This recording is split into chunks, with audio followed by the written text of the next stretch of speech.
Hi guys, my name is Kylie. Welcome back to my channel. Today I'm going to be doing a video that's a bit different from the videos that you may have seen previously on my channel. I just thought that I'd branch out a little and see in what direction I want to take this vlog. So today I have 6 things to stop telling your children and what to tell them instead. So let's get started. The first thing that you should stop telling your children is don't run. So that's a very specific example for an overarching theme. You don't want to tell your children not to do something. You want to tell them what you want them to do instead. Instead of saying, don't run, say, walk please. The reason that we want to do this is because, for one, it's going to take them away from the behavior that you don't want them to do and give them an idea of what you want them to do instead of what you don't want them to do. There's research that found that kids' brains up until a certain point can't come up with another option. So you say don't run and they're like, okay, well, they don't want me to run, but they don't have the mental ability to say, oh, they don't want me to run, they want me to walk instead. When you tell them what you want them to do, then it takes away that pressure on them because they already know what you want them to do, and that's giving them the replacement behavior for something that you don't want them to do with something that you do want them to do. Consequences to using a negative phrasing like don't run is that your child may stop immediately when they are told to stop, but they're likely to pick it back up again. So they might stop running for a moment and then they'll forget about it and start doing it again because they don't have something else to do to preoccupy them. So the rewards for if you use positive language is that you'll likely only have to say it once. Number 2, stop whining. So instead of saying stop whining, a good phrase to use is, I can't understand you when you speak like that, or I can't understand you when you talk like that, because everyone wants to be understood, especially kids. And so when you say, I can't understand you when you talk like that, it's showing them that you want to understand what they're saying. So instead of showing them that you're annoyed with the behavior that they have, you're annoyed that they're whining, it's showing them that you care and you are trying to understand them, but you can't do that unless they talk in a normal tone. So some consequences is that the kid will likely continue to whine. Even if you say stop whining, they'll likely continue whining and they'll recognize that you're annoyed with them. And so when you say stop whining, they can recognize that you're annoyed with their behavior, and that may start to make them feel worse. And rewards of saying something like, I can't understand you when you talk like that, is that they'll begin to learn how to express their emotions in the right way. Number 3 is stop being so angry, or stop being so sad, stop being so upset, stop acting the way that you're acting. Something to say instead of that is, it's okay to be upset, or it's okay to be angry or sad, but it's not okay to act like that. So we want to do this because it reminds them that it's okay to have feelings, because throughout your entire life you're going to experience emotions, and that's just part of it. It's not about stopping those feelings. It's about learning to express them in a healthy way. So when you say it's okay to be upset or angry or whatever, but it's not okay to act like that, it's showing them that, okay, my emotion is okay, but what I'm doing, throwing things, is not okay. And some consequences of not saying it like this is that your kid might start to believe that their emotions aren't okay. They'll start to try to control their emotions, which isn't possible. If you feel sad, you feel sad. You can't control that. You can choose not to listen to the same song that's making you sad over and over again, but you're still going to be sad, and that's okay. And so if you remind your kids that it's okay to be upset, it's okay to be angry, but it's not okay to act like that, then it helps reinforce the idea that emotions are okay, but some behaviors are not. And the rewards of saying something like that is that the kids will start to learn how to appropriately express their emotions. And the next step to this is that you're going to want to give them some replacement behaviors. So when your kid is angry that they didn't get ice cream and they start throwing things, you can say, it's okay to be angry that you're not getting ice cream, but it's not okay to throw things at me. And then you start to give them something that is okay, because like I said earlier, they don't know what else to do. Number 4, can you pick up your toys now? This really only applies if you've got a kid that likes to say no, or if they're going through a phase where they're saying no to everything. And instead of asking them, can you do this? Can you go pick up your toys? You need to tell them, because you need to say, go ahead and pick up your toys now. Or you can give them choices, which is also good. You can choose to pick up your Legos, or you can choose to pick up your cars.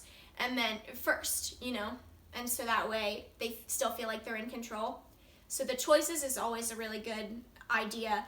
You want to try to keep in mind that you're not really asking them, you're just doing it in the polite way. But kids can get confused with this because then they start to think that it's a choice of whether or not they can pick up their toys. They'll start to say no because they think it's a choice. Can you pick up your toys? No, I can't. I'm not going to. So it's important to not ask them questions, instead to tell them. And it's really only if you've got a kid that's likely to say no to things. Andy is not one of those kids, so I can ask him questions. Oh, can you make your bed now? And he'll do them. There was one time that I asked him to do something and he said no. And I was like, see, I'm not really asking you. I'm telling you to do it, but I'm being polite about it. And then he kind of understood, oh, okay, this is something I have to do, but she's trying to be nice about it. Consequences of not telling them to do something. Consequences for if you ask them is that your kid will start to think that it's a choice. And it's not really, because you're in charge and they need to understand that. And rewards for if you do say it as a statement rather than a question, then your kid will start to learn to respect your authority. And now this doesn't mean your control. Authority is different than control. You want them to still think that you care about what they want, but you also want them to recognize that, okay, they're in charge, and so even if I don't like picking up my toys, I still have to do that. And so you want to still be able to give them some choices and some freedom for things like, oh, what do you want to play with today? Like, what do you want to play now? And that's a good thing, because it's not about controlling them. It's about them respecting someone who's in charge. Number 5. That drawing looks great. Now this one might seem a bit tricky because it sounds good. It sounds like you're telling them that they did a good job, that their drawing is nice. The reason that we want to ask them how they feel about it is because it teaches them that their opinion matters most when it comes to things like art and creations and things like that. Obviously, there comes a point where they have to learn that, even if I think I did a good job on this report at work or in school, or my teacher or my boss might think that I didn't do a good job. And they'll learn that eventually, but you want to start them on learning that their opinion matters when it comes to these things. And if you don't, some of the consequences of telling them that their work looks great rather than asking them how they feel is they'll start to learn to rely on other people's input. And so instead of being like, oh, wow, I did a really good job with that drawing, they might think it, but they'll be a little bit unsure about it until they ask an adult or someone else. Only then will they trust their first thought about it once they hear an adult say it. And so they'll start to learn to rely on the opinion of others rather than looking to themselves for their own self-worth.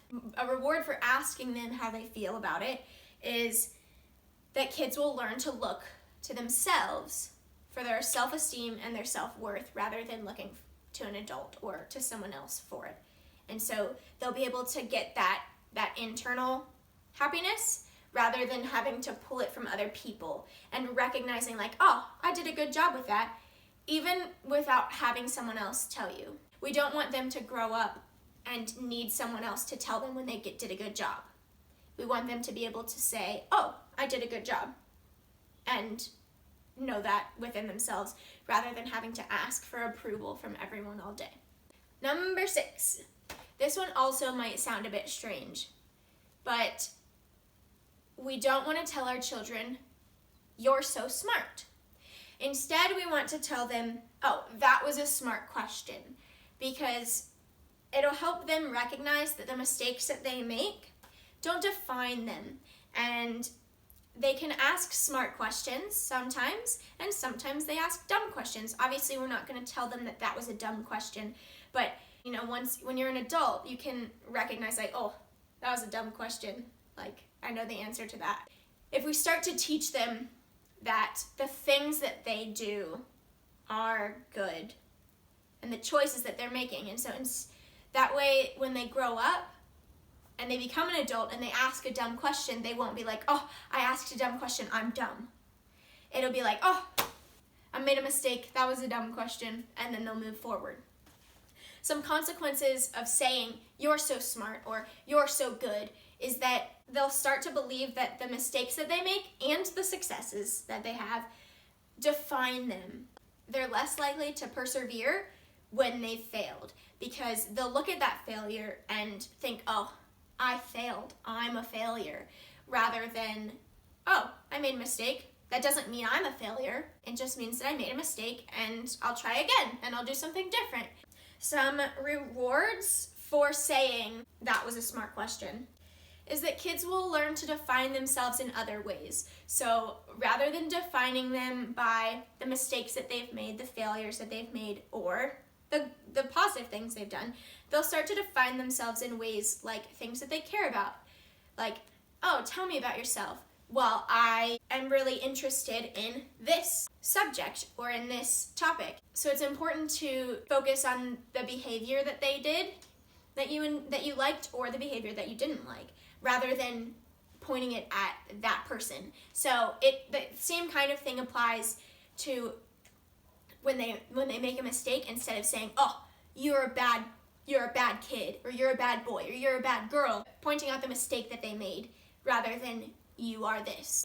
And that way they won't start to feel like they're defined by those mistakes and those successes.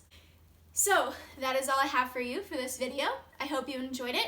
If you did, leave some comments down below, or like, subscribe, the whole shebang. And I will see you in the next video. Bye!